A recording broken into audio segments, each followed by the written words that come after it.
Hi,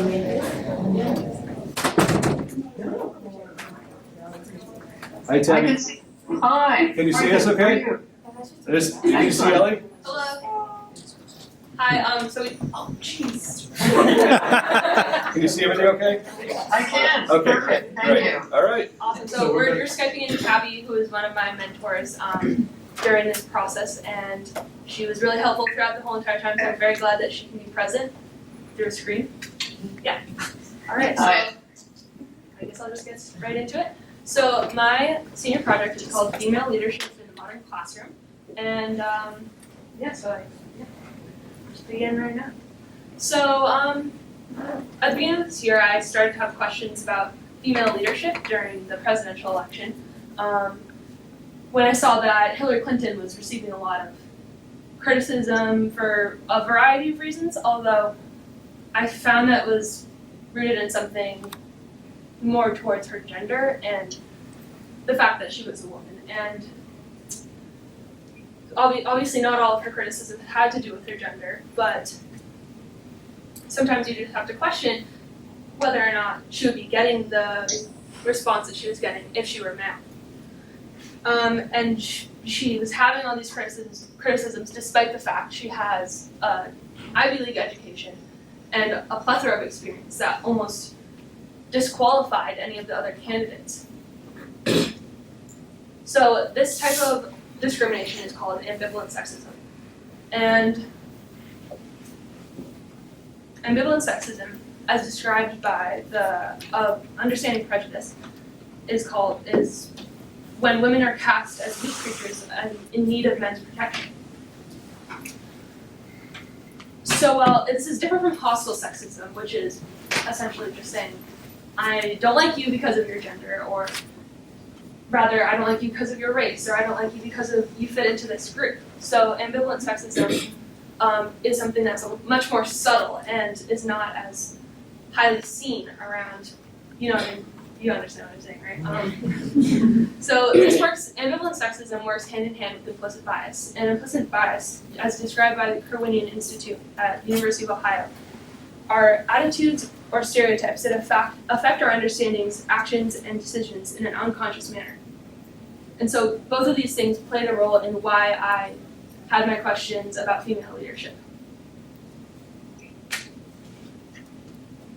So Daniel Bush wrote an article on the presidential election and the reasons why he believed that Hillary Clinton lost the election or struggled to gain better traction with her supporters. And he says, an extensive body of research has shown that women who seek leadership positions often encounter resistance from both men and women if they violate gender norms by acting in stereotypically masculine ways, like being competitive, assertive, and self-promotional. This is known among social psychologists as the backlash effect. So I didn't want to leave anybody out here, and so I thought I would mention that this type of categorization can work both ways.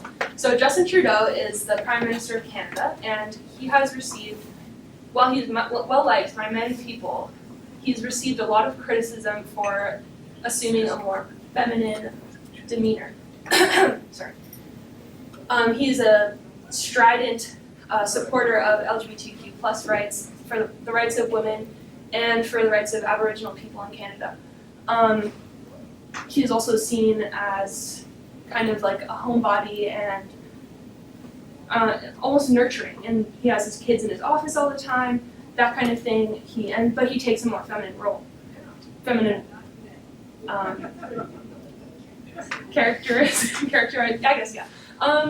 So although this didn't really affect his being elected into his position, but I just thought I'd show that other side. All right. So, along with just having these questions about female leadership throughout my first semester, I began to read a little bit more about women's studies and gender studies and its effect on our world. So because I wanted to, just be more knowledgeable about it and have a better understanding of what was going on and having some literature in my back pocket. So I read parts of The Second Sex by Simone de Beauvoir, which is essential feminist literature. The End of Men by Hannah Rosin, which describes a lot of female empowerment and the advancement of women in our society as it is. And then some textbooks about female leadership, as well as Delusions of Gender and Testosterone Rex by Cordelia Fine, which deal with the science of gender and the science of sex, and the ways in which they intersect. And Delusions of Gender was especially interesting because it talked about, it debunked a lot of myths about gender in the brain and how they're kind of associated, but also not at the same time. And so one of the most important books that I read was The Abramson Effect by Deborah Spar, and this was the most connected to what I was looking into during my project. The Abramson Effect is, quote, when women or a woman are hired to run large prominent corporations, only to be fired publicly soon thereafter.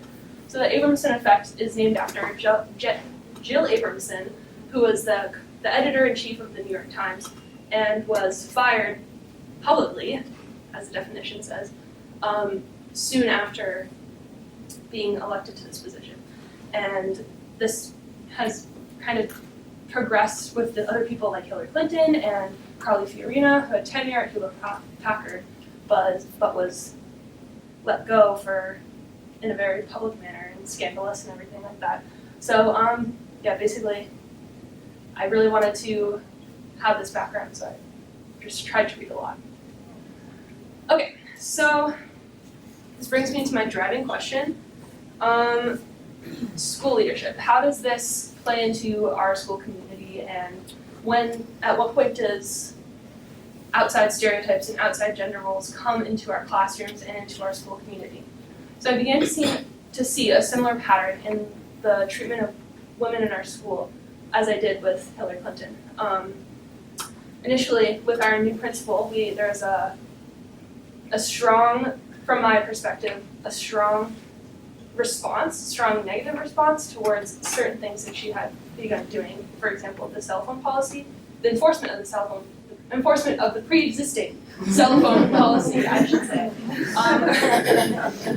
And what I saw was a lot of ambivalent sexism, in that this new woman was coming in and assuming a powerful role, and she was comfortable and assertive in her leadership. And for some reason, or the reason being ambivalent sexism, is that she was receiving a negative response. I also mentioned hostile sexism at the beginning, and I've also seen some hostile sexism, and I will note a few examples. I had a peer who told me that he didn't like our principal because of the way she dressed. And so that's kind of ridiculous if you're coming from my perspective, because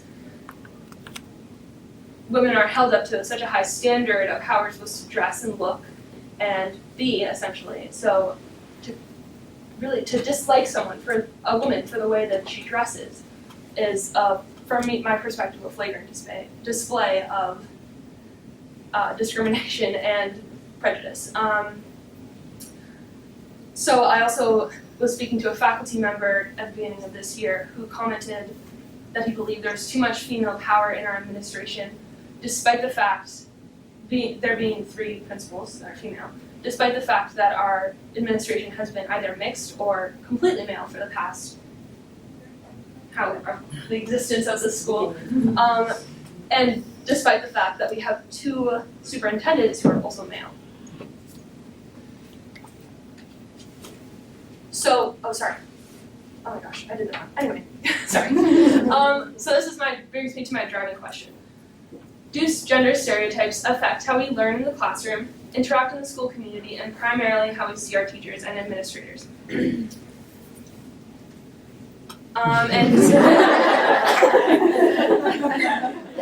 My hypothesis was yes, or is yes, that gender stereotypes and ideas about gender roles and sex roles do play a huge part, just as they do in the regular world in schools, and are specifically. Okay, so I decided to conduct a study on this, and yeah, so this is basically the bulk of my senior project. So I administered a survey to about 140 students at the school, and so I distributed it as evenly as possible throughout all 4 grades, and although there came to some logistical failures because I was handing them out to teachers who weren't handing all of them out, and so I handed out 300 blank surveys and only got back 140, so that's like around half, but that's okay. 140 is still a pretty good number from my point of view. So anyway, so I'll just go, and the judges, if you flip to appendix, I think appendix A is the survey if you want a better look. So I'll just go through it. So I asked the students, it was anonymous, you didn't have to write your name, to circle their grade, then to think of their favorite teacher, and to circle whether the teacher was male or female, then to circle attributes that they liked about that teacher, and I'll go through those in a second, and then to think of their least favorite teacher, to circle their gender, and to circle attributes that you dislike about this teacher. So you're probably wondering, where did these words come from? How did you pick them? This is completely random to me, I don't understand what's going on. But these words came from something called the BEM Sexrole Inventory. And Sandra L. Bem was a social psychologist who developed a lot of gender schema theory as well as the BEM Sexrole Inventory.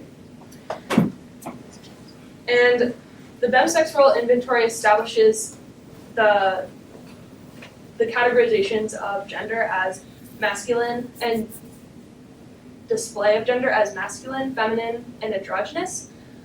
So she in her inventory had a list of words that are considered feminine words, or feminine attributes, masculine attributes, and androgynous attributes. And just to define androgyny is the mixture of masculine and feminine, or the absence of both. So, as you can see here, the blue words are masculine words. So we have act as a leader, strong personality, ambitious, makes decisions easily, and assertive. And then down here, they're aggressive, willing to take risks, forceful, dominant, and competitive. And then the pink words are feminine, and that's compassionate, warm, sympathetic, understanding, does not use harsh language. And then on the bottom, gullible, childlike, soft-spoken, gentle, and shy. And then the androgynous words are helpful, analytical, adaptable, reliable, and truthful. And then inefficient, unpredictable, unsystematic, conceited, and secretive. So, and these words, the BEM Sexrole was developed in the 1970s, so these words are, as you can probably tell, pretty traditional, although the BEM Sexrole Inventory has been reevaluated since then. And it's clear that they still exist to this day. Okay, so my results. So in my results, I'll just mention this quickly that I decided to exclude the androgynous traits from my results. Like, so when a student circled an androgynous trait, I would just like ignore it, kind of. And I did this for the purpose of contrasting whether students were picking masculine versus feminine traits. And so, with that, I found that despite the gender, you don't have to read this, I'll just say, despite the gender of the students at the school ascribed masculine traits to female teachers that they liked, and they also ascribed masculine traits to female teachers they disliked. So, from this evidence, or from this data, I am interpreting this as a clear double standard. So, we have this expectation of teachers and administrators to be strong, assertive, and assume a leadership role in their school. And that is clearly, as I've stated before in the BEM Sexrole Inventory, those are masculine traits.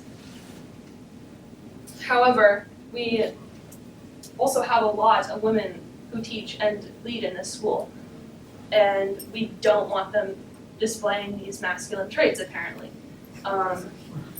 So where at this point you're seeing that you want masculinity in the classroom, but you also can't understand a woman being masculine at the same time. Am I making any sense, or have I lost anyone? Okay. Just making sure. Okay. So females, and this is contrasted against my data from male teachers. Female students ascribed feminine traits to male teachers that they liked, and masculine traits to male teachers they disliked. And male students ascribed masculine traits to male teachers they liked, and ascribed masculine traits to male teachers they disliked. And from my interpretation of this, there is not a clear association between whether a man needs to demonstrate his gender roles, essentially, or gender stereotypes. Okay. So that's a double standard, as I said before, with the original data. Androgyny. So about midway through my project, I was kind of having a crisis because I wasn't really sure where I should go with my work and what I just found. So I was like, I'm gonna write a book. Like, let's do this. Like, I'm just gonna write a book. And then I talked to my mom, and she's also a writer, and she was like, no, you're not. and so I was like freaking out, and we sat down and we talked about my results, and she was like, well, what about what you found here with androgyny? And I was like, okay.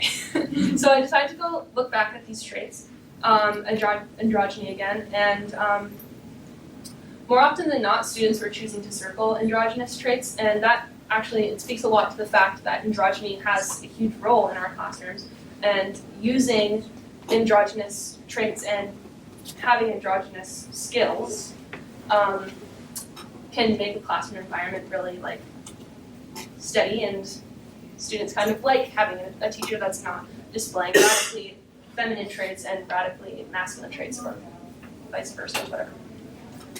So I decided to do some focus groups and do some classroom observations, and I talked to some of my peers who cited that, and when I asked pretty, non-biased questions, I asked, what traits do you value in a teacher? What traits do you not value in a teacher? What traits do you like in a teacher? So it was open-ended, right? I wasn't asking them to circle a trait. And most of the time I got things like reliability, which is an androgynous trait by the BEM Sexrole Inventory, trustworthiness, and that kind of stuff, I guess. And then when I went into the classrooms, I noticed that teachers who had leadership in the classroom and were really captured the attention of the students and this was, I observed about 5 or 6 classrooms, and they all demonstrated that they had a sense of humor and like used that to communicate with their students. There was a one-on-one connection, or at least at one point in the classroom, each classroom that I observed, and that each teacher had a strong personality. And I think that speaks a lot to how classrooms should be, I guess. Alright, so flaws in my research. As I stated before, everybody has bias, everybody has implicit biases, and so that means I have implicit biases as well. And so that means the way I interpret my data that I've collected can be completely different from the way anyone else decides to. So, yeah.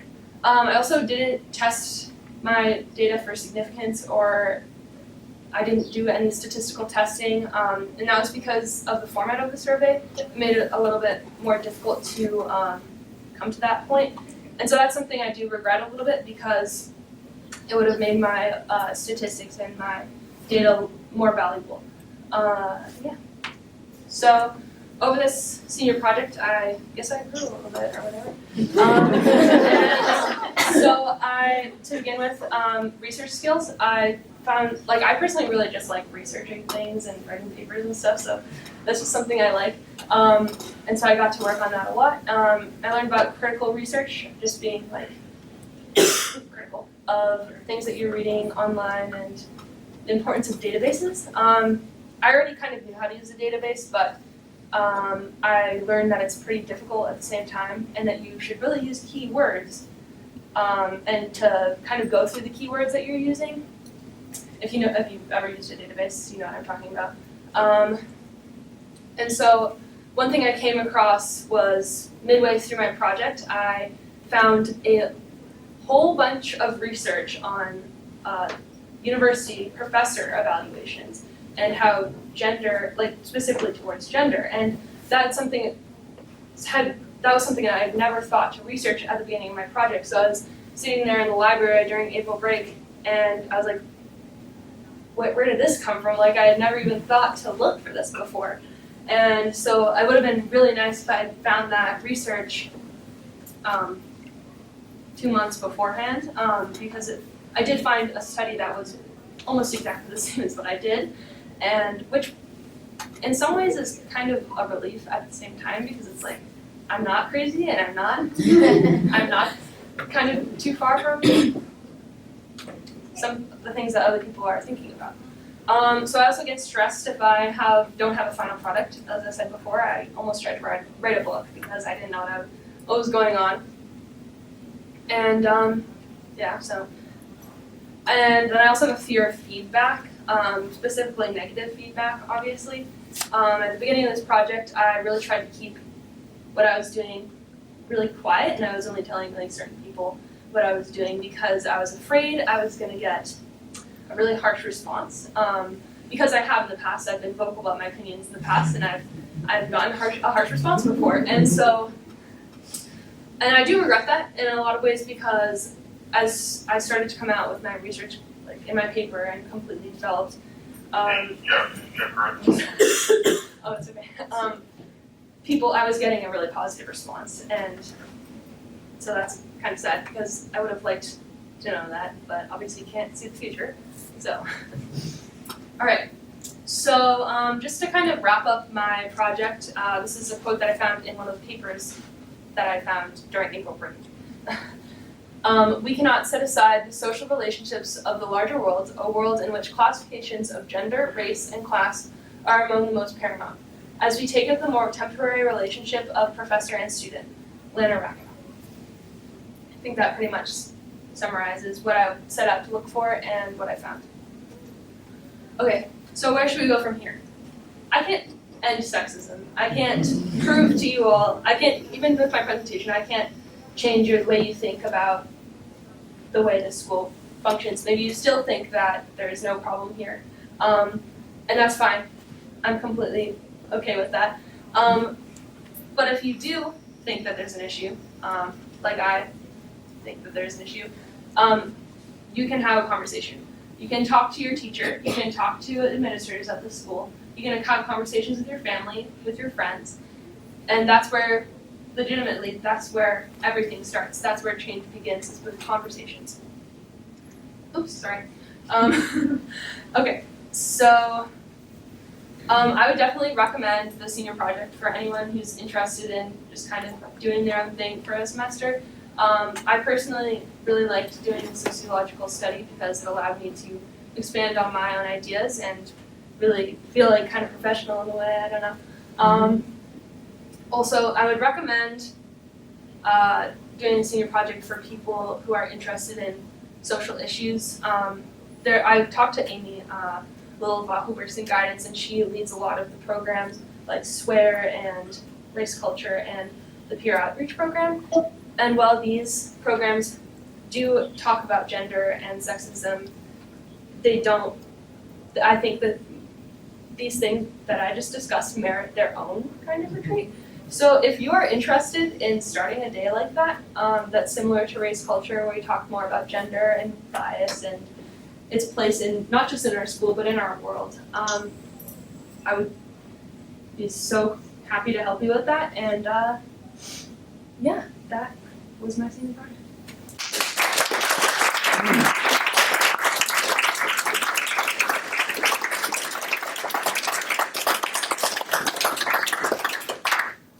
So I would like to open the floor for questions.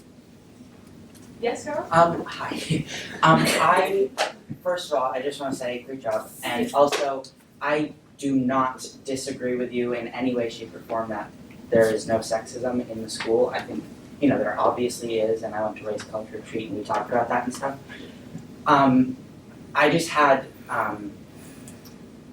just like one problem with the ambivalent sexism theory, not theory, but I don't know, just the way that you presented it made me question it. First with the Hillary Clinton, that first example that she put out about how she was criticized for her gender and not necessarily, you did say that a lot of the criticism was, or not a lot, but some of it was not based on her gender, but that a lot of it was. And then also with Ms. Stingledye enforcing the cell phone policy and getting a negative reaction to that based on her gender, I find that as not a rational explanation for the end. I'm sure I feel like there were just better, more solid routes that you could have gone down based on that. Okay, I can explain that a little bit further if you want me to. Sure, and then I also want to add, and really quickly, not anything towards the judges, but they're all female. Do you I just find want that? Okay, so I had no No, I know you didn't selecting have the any, judges, so but I just think that that's interesting. well, that may have to do with the composition of our school and No, the fact that there are a lot of female administrators and teachers at our school. So maybe that's something to think about as well. And scheduling. And yeah, I just. So I'm just gonna yeah. So the point I was trying to make with the cell phone policy thing was that she came into our school and she decided to enforce an already existing policy for the purpose of creating a better school community, and you can ask her, and that's the reason why she decided to do that. And at least I'm pretty sure. And from my interpretation of the reaction was a display of ambivalent sexism in that we were seeing many people were uncomfortable with the fact that a woman was coming in and being aggressive, not necessarily aggressive, but displaying traits that are not expected of women. Do you see what I'm saying? I understand, but based on that, anything that is criticized towards women can be blamed on ambivalent sexism, despite. Well, yeah, that's what I'm trying to say. If there was a man who did the same thing, we're just teenagers who want our cell phones. Like, I think it would be the same reaction. The ambivalent sexism, It's what I'm real, getting from it's it, just it's absolutely, but that anything that it can be blamed on it. So wait, hold on.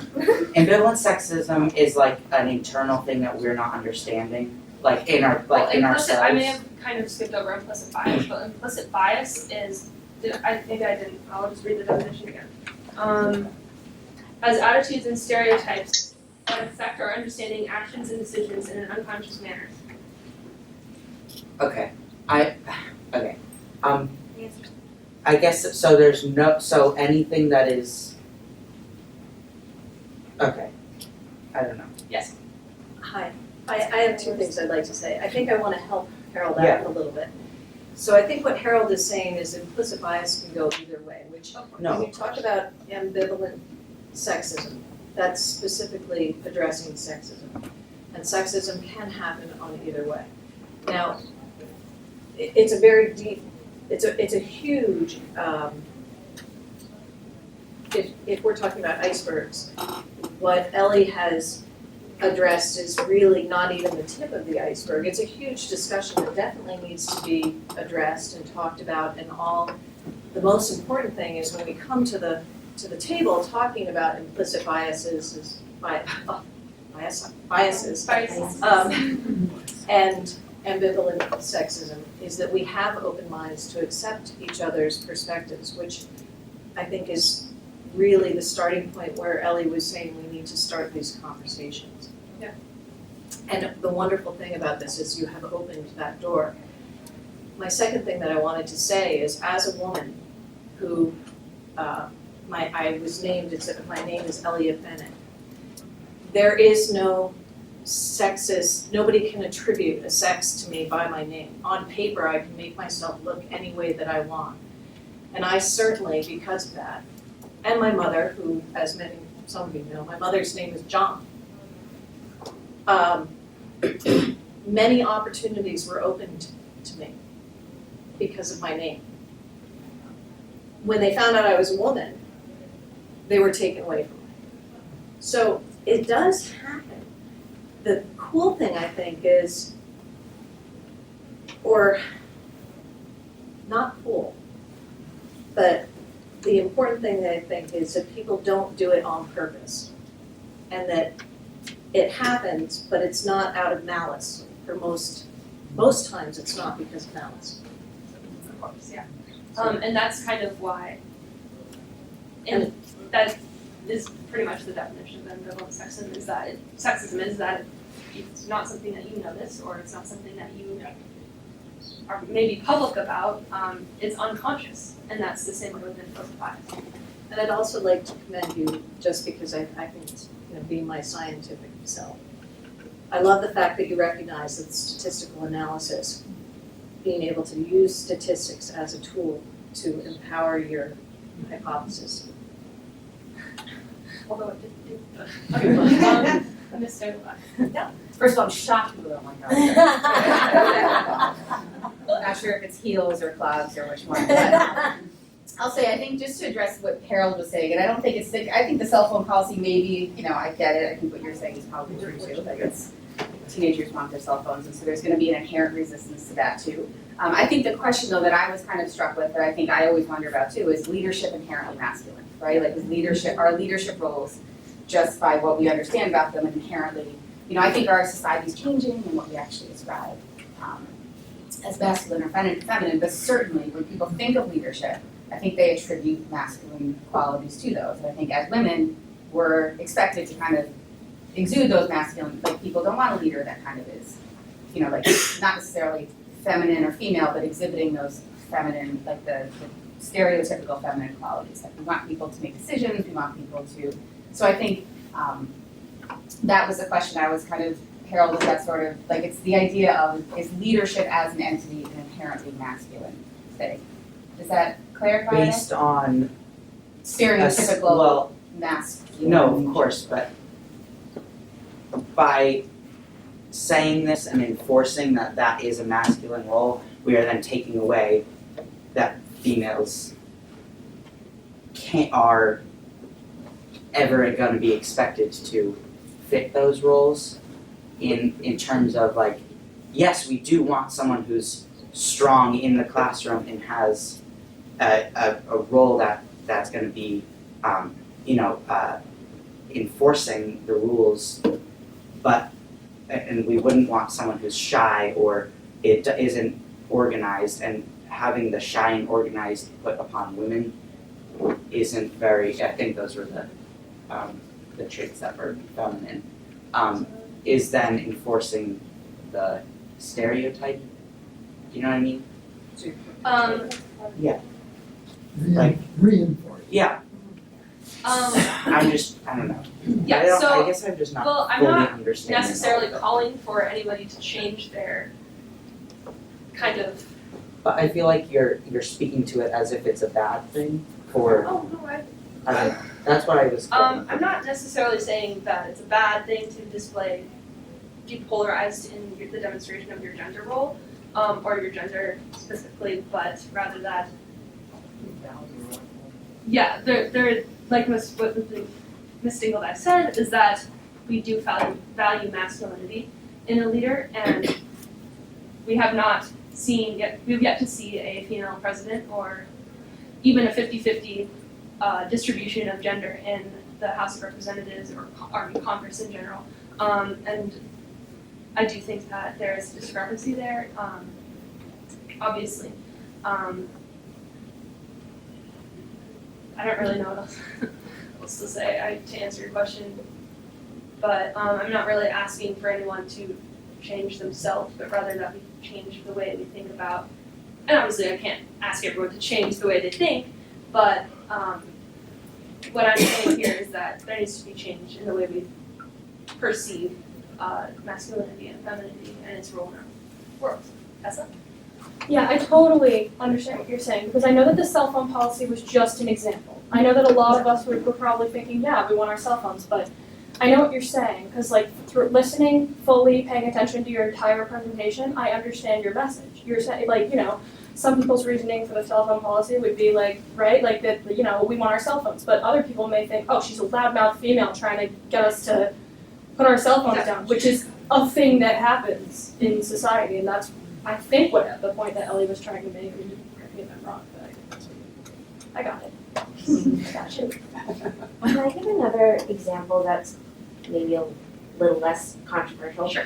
Hall monitors, and for me, walking around, some of the hall monitors that I encounter the most are Ms. Bennett, Ms. Chauvin, and Mr. Burgoyne. And Ms. Bennett and Ms. Chauvin are vice principals, and part of their job is discipline. And Mr. Burgoyne is a dean, and part of his job is discipline. But as a student, excluding my personal opinion from what I hear, Miss Bennett and Miss Chauvin's enforcement of not being in the halls is more criticized than, and therefore their personalities or their actions are more criticized than Mr. Burgoyne's, who will stand at like and I know he's not here to defend himself, but he will stand at the exit near to the buses, near the pack, from 2 to 2:05, refusing to let students out. And it's my opinion, but also observation, that if it was one of the female vice principals who had the same authority to do that, it would be more negative. There would be more negative reactions and like discussion on the fact that they did that. So I don't know if that, I think that's a pretty good example. Thank you. So first of all, I just want to commend you. I think this was very well done. And I would suggest in terms of, so I have worked at the State House, and for many years I worked there. And there still is no equality in terms of who is elected to those leadership positions. But the fascinating piece, and I would urge you to look into it, is, and in this state or any state, regardless, or Congress, is who's staffing. So it's a very interesting setup, because the majority of staffs at that level are female. However, the elected officials are most often male. And it is something that I think still needs to be looked at and researched. And so I just commend your looking at it and talking about it. Because regardless of opinions one way or the other, it is still out there. And I think it's really exciting work to start with at this level and keep going. Bara. Just have a question about your actual survey results. So you said you didn't do any statistical analysis, but did you notice any sort of percentage breakdown in terms of like responses? Like you said you had 140, the 50-50 male and female responses, like of the teachers selected for each category, were they about 50-50 or was there a clear? I do have that. I think I actually deleted that slide. No, I deleted that slide, but I have it in my final draft, so I'll pull that up of my research paper and I'll read that part. It's very interesting that you asked that because I deleted the slide. I have the percentages right here if you want to look what this looks like from your primary sources. Yes, that's perfect. I will read it from here. Okay, so 61.8% of female students listed their favorite teacher as female, and 38% of female students listed their favorite teacher as male. And 37.5% of male students said their favorite teacher was female, whereas 62.5% of male students listed their favorite teacher as being male. Whereas, and then 50% of female students said their least favorite teacher was female, and 50% said their least favorite teacher was male. And 65% of male students listed their favorite teacher as female, whereas 35% said their least favorite teacher was male. Does that answer your question? Yeah, because also just wondering, like, of the students who answered, was it like 70 male students, 70 female students, or was there? I don't have that in my. Wait, actually, sorry, I think I do somewhere. Oh no, That's your sources. that Yeah, it's in my paper. You said it was anonymous, so I'm not sure what you have. Oh, it's, sorry. You circled there. Yeah, it's, I forgot to mention that. It didn't show up on the screen, but I did ask the students to circle their gender at the bottom.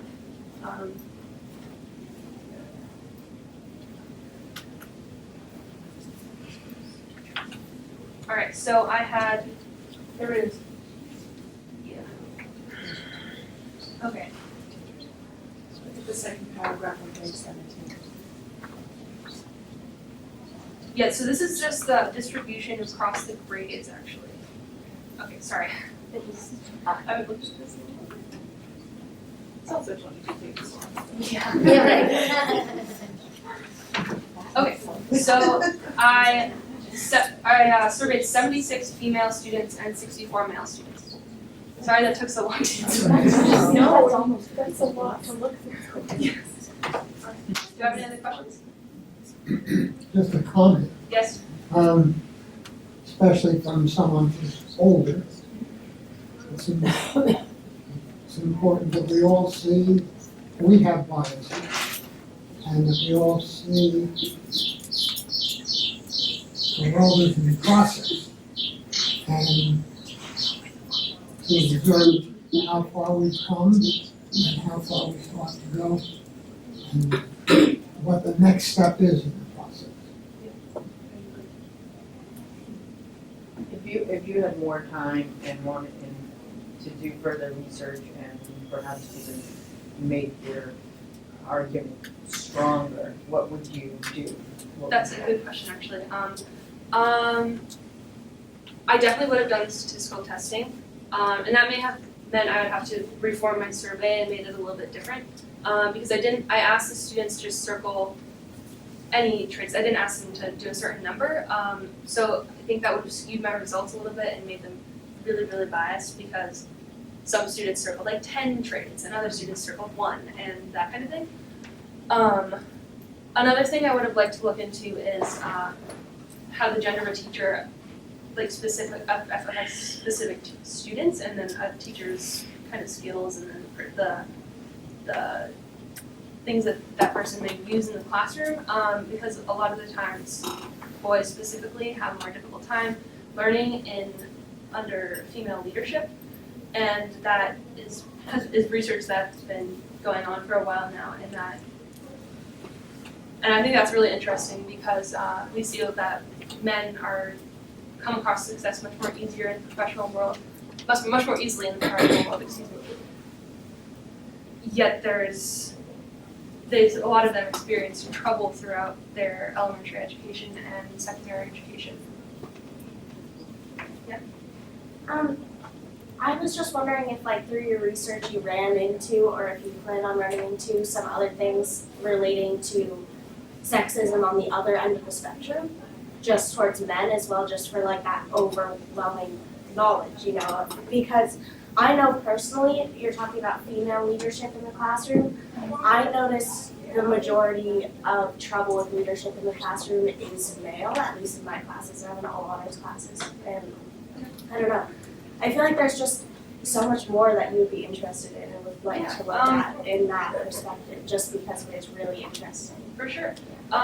So like I said before, with my answer to Ms. Farrell's question, boys do have a lot more trouble in the classroom, especially in the 21st century. That's also really interesting, and like I said, I don't know if you were here at the beginning, I talked about Justin Trudeau, who's experienced a lot of, not necessarily discrimination, but criticism for having female traits, or feminine traits, excuse me. And I think that would be a really interesting thing to look at, although I will say that, and I know people are going to like laugh at me when I say this, but the patriarchy has existed for hundreds and hundreds of years, and that is the root cause for why women experience discrimination and why sexism exists in the first place. And why we have to have sociological studies like mine and like Sandra Elba's. And I think that's super important. I also just wanted to say you reminded me of something else, which is the developing, not patriarchy, but the fact that certain types of feminist study and feminism is starting to make it so that men feel guilty about having said masculine traits because they are discriminated against for being overly aggressive or being certain things because they're expected to stand back almost, not that they're expected to stand back, like obviously there is patriarchy everywhere, like I'm not denying that because that's how our society rose to where it is, and now there's a lot of backlash between both sides of, because men are, especially in colleges now, like in universities, are told that they shouldn't be a certain way or they have to be feminist or they have to be all these different things, and I don't know, I've noticed a lot of decline in masculine traits in men. Interesting comment. I haven't really seen that from my personal experience, but yeah, that's There's, cool. I don't know, there's a lot of backlash towards men right Oh, now I due would- to that, and that's more kind of, I don't know, and researching that too helps your own research, helping Sure. women. I mean, if I had another semester, I would love to. Yeah. Danielle? Yeah, I sorry. think it's also interesting to like know that feminist studies, like feminism is about equality between both sexes. It's not about making women like higher than men. So when men are asked, when men feel like they're being attacked by feminists, like I'm sorry, I'm getting I feel like sorry. I feel like with feminism, people a lot of times see it as men having to back down, but in reality, it's like making them equal. Oh, So but it's like, that's not what I'm saying, I'm just saying that in reality, some feminists at this point are saying that they want yeah, but I the mean, women if to be, if and women are that's saying something that that they're is not happening, feminists, like especially in that's- university. But that's And not so- feminism, if you're saying you. No, it's not feminism. Yeah. I'm not saying it is feminism. I'm just saying that is something that's happening. All right, Ms. Bennett. Wait, I'm sorry, she wants I'm to sorry. respond to Guys, I would love it Wait, if you wait, would wait. continue this I conversation. have to, as a advisor of the senior projects, I welcome this discourse, but this is Ellie's senior project. Yes, And sorry, so what I didn't would mean to say attack is, you. if we could limit our conversations to questions about the actual research. Sorry. And one of the wonderful things about senior projects is it opens up a door for much, tons of more research. And the wonderful thing is most of our students walk out like Emma, who's like, I want to learn more about what I studied. And so there are avenues that people can, that I'm sure Ellie's started delving into this and all kinds of different questions popped up. But like I said in the beginning, the conversations are really, really important and we should continue them. However, we do have to move forward in the process of the senior project. And also, So I love the research I would- you've been doing. I would like to ask if the judges have any more questions and. You had a few in the back. Okay. And also, if people felt like they want to talk to me about what I said, then we can do it later. First of all, I want to say that since you don't have anything to apologize for. I commend you for speaking up. Maybe opposition is a wrong word, but in opposition. But I think for me, this goes to exactly what Ellie was saying about taking this conversation further. And there are several faculty members in the room who've been talking for years about doing a gender retreat. And this is where this conversation can continue in a safe environment where, and not that your conversation with Danielle wasn't safe, but we'd like, if we could continue this because it deserves to be continued in an environment where we would have an entire day to talk about these things, it would be great. Yeah, I Or just 2 believe days, in like or a week. full equality and study of everything, Right. which I love. Like, what you've been doing is really important, and I'm so glad that you've been doing it. I was just, because I'm super interested in the fact that you did that, and I can tell how motivated you are. It was more just like, oh, do you want to look at, Yeah, sure. Cool. We're running low on time, guys, Yeah, I'm I'm sorry, sorry. but I'll take two more I took it to a questions. different place. So Ellie, one of the things that I was struck by, I didn't know you were studying the leadership in school. I thought you were, I guess my preconceived notion that you were studying the gender bias within the classes at the school.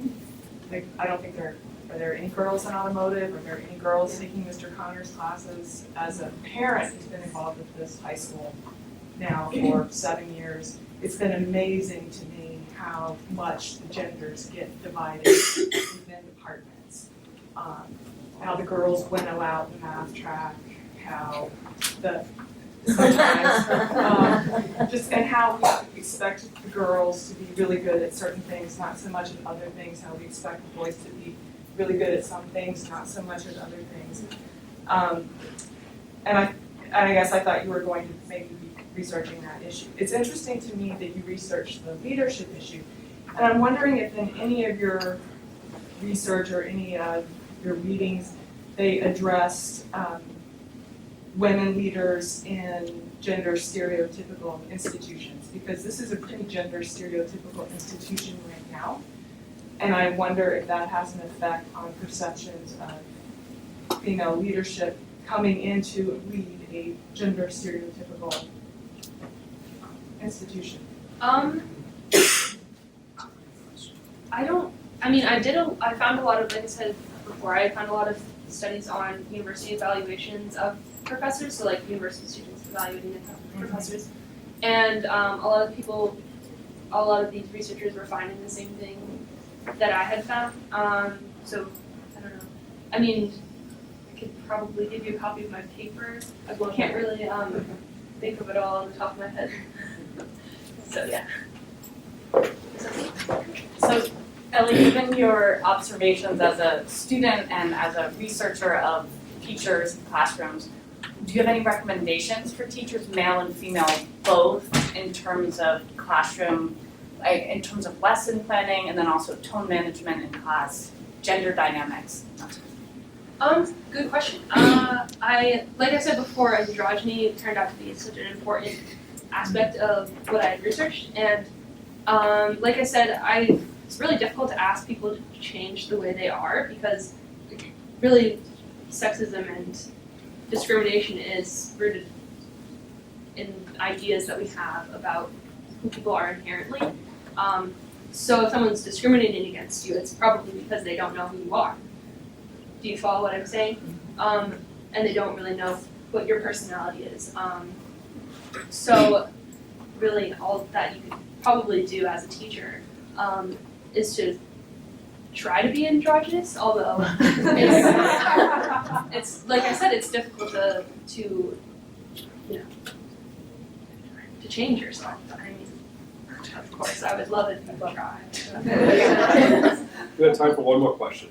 I'm wondering what you discovered about your own approaches and perceptions throughout the project. Because I know, yesterday I was reading an open letter type thing from a woman of color to a white woman, and I was nodding along, oh yeah, this is great, she has such a good point. And then there was a line to the effect of, you can't just read this, this is about you. And I'm oh no, you're right. It's so easy to kind of let that slip by, so I'm wondering what you learned about yourself through this.